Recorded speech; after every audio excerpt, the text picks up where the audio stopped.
Tag question. Open the door.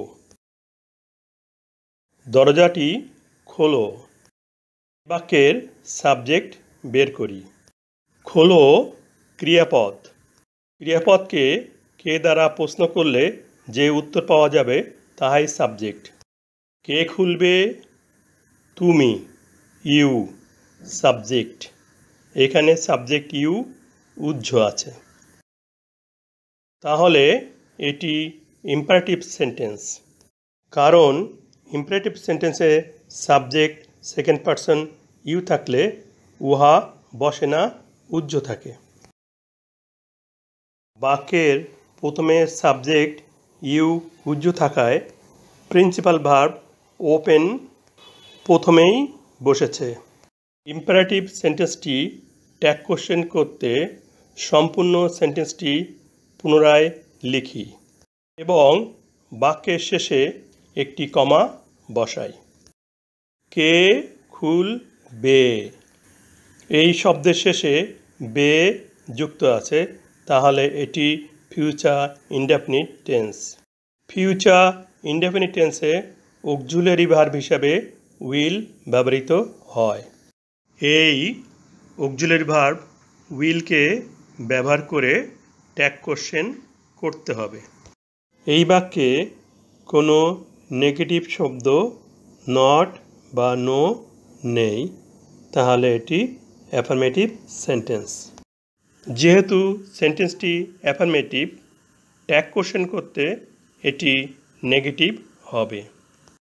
উইলের সাথে not সংক্ষিপ্তভাবে যুক্ত হয়ে হবে ওন্ট। উহা বাক্যের শেষে কমার পরে গিয়ে বসবে।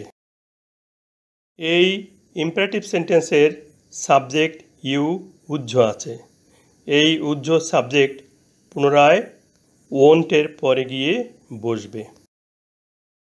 সবশেষে প্রশ্নবোধক চিহ্ন বা নোট অফ ইন্টারোগেশন চিহ্ন বসাতে হবে। দরজাটি খোলো, খুলবে না?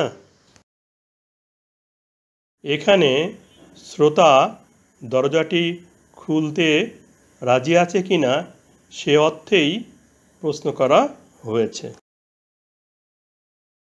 তাই ট্যাগ হিসাবে ওন্ট বসেছে। ওপেন দ্য ডোর এই সেন্টেন্সটিকে আর এক নিয়মে ট্যাগ কোশ্চেন করা যায়। বাক্যের শেষে কমার পরে ওন্ট না বসে অক্সিলারি ভার্ব উইল এসে বসবে। উইলের পরে পূর্বের ন্যায় উহ্য সাবজেক্ট ইউ এবং প্রশ্নবোধক চিহ্ন এসে বসবে।